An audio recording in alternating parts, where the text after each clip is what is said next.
Hi, my name's Chris Caesar. I'm a landscape photographer based out of my gallery here in York. Over the past week or so, I've been running a series of short videos highlighting the papers made by Canson as part of their Canson Infinity range and trying to talk about why I use those papers for certain types of my images.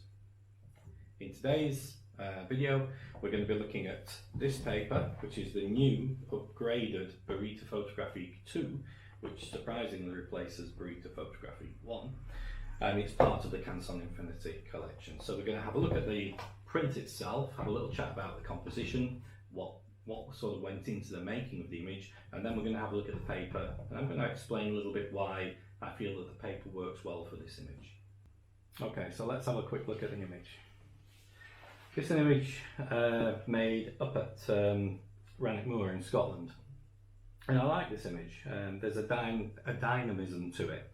If you look, there's kind of a little cross shape going on. You've got this water here coming in on a slight diagonal line, which seems to lead across the central rocks up to the mountain.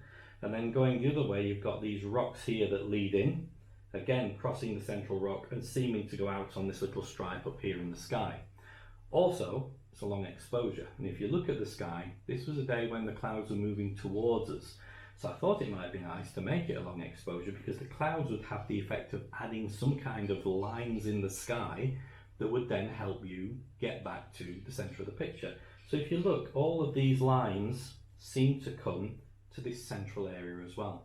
So everything seems balanced around the centre, but everything's nice and balanced in the picture with lots of things to look at. So in the corners we've got interest, up here we've got this interesting bit of cloud. The journey itself is lovely. You come through, obviously starting wherever you want to start. We've got this lovely arc of rocks here, full of detail, some lovely colours here in the moss, and then we get up to this beautiful mountain that's got the sun catching it, and then we finish off with that powerful sky.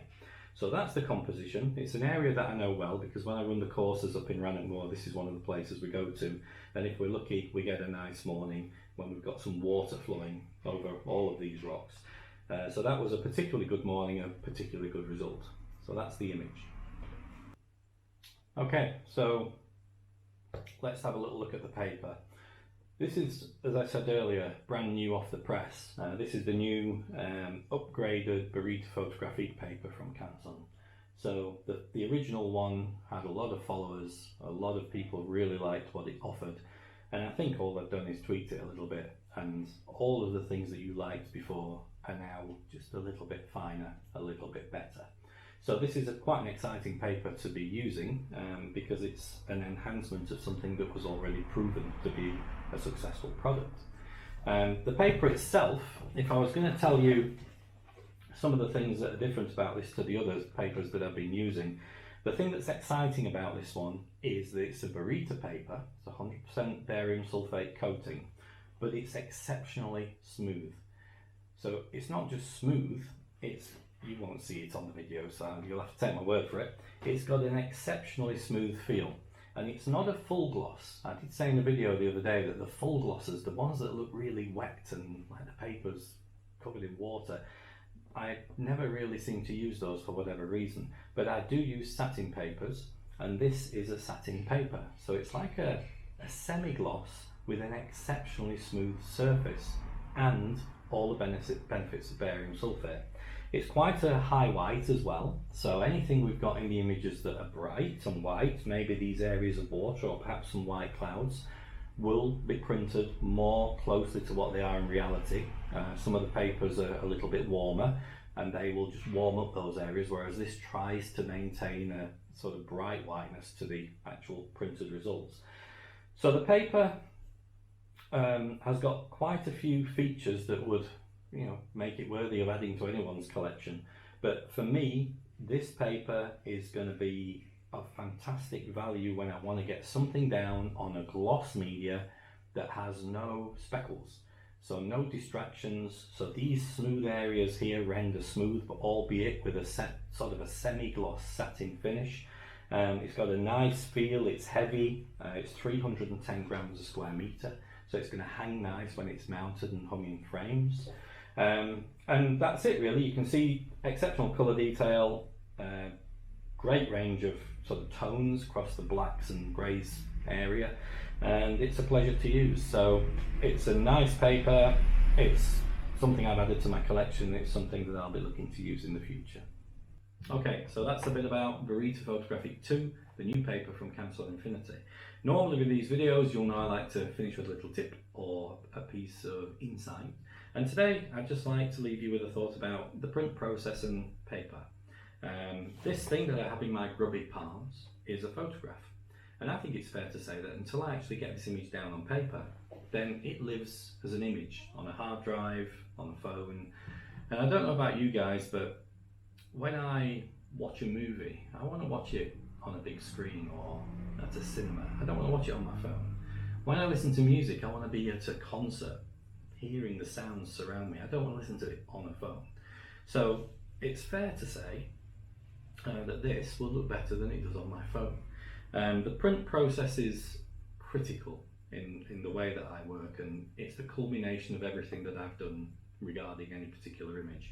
It allows me to get down on paper something that started in here months before, maybe years before, and also it allows me to produce something that other people can now look at and enjoy. A print is a tactile thing, it's almost like a living thing. It's so much easier to pick out these beautiful areas of colour. It's so much easier to take your time and look and try and understand why a photographer has created an image in a certain way. So printing is paramount, and it's perhaps the most important part of the process as far as I'm concerned, because this is the thing that people are going to see. As far as paper goes, we've seen on these videos that I use a few different papers. For different reasons. Different papers give me different options for different images, and sometimes people say to me, if I was just going to get one paper, what should I get? And the sort of brutal answer to that is, if you're just going to get one paper, then no doubt the work will look good, because, you know, being reasonable, you can print anything on anything. But there are some of your images that are going to look better on different media that have a slightly different finish, whether it be matte, glossy, speckled, plain, smooth, chunky, textured. So by having one type of paper, you're going to be compromising your work and how you produce your work for others to see. So what you need is something like a print sample paper pack, and Canson make a fantastic sample pack that has 2 sheets each of a whole variety of matte and glossy papers. Now, using these packs, they're A4 size, they're not expensive. Using them is an absolute double. All of the ICC profiles are located on the Canson Infinity website. An ICC profile is just something that tells your printer about how much ink to lay down of each colour that suits this paper. Canson have done all the science. They've made the profiles for your printer so that your printer should work with all of these different papers, 2 different profiles. It takes minutes to download a profile. You could go through the whole pack of sample papers in a morning, and if you think about how much time we all spend travelling, planning, going back time and time again to locations, being in a location for an hour and a half maybe before we press the shutter one morning, because we had to wait for the sun to actually be in play before we could shoot this shot. All of that time and effort, and it pales into insignificance when we can check out maybe 8 or 9 different papers in a morning that will help us portray our work in a different way moving forward. So, biggest piece of advice, get a sample pack, get in touch with, just type online Canson Infinity sample pack and you'll find the outlets where you can get one from. Get the ICC profiles downloaded and give it a go. Until next time, stay safe.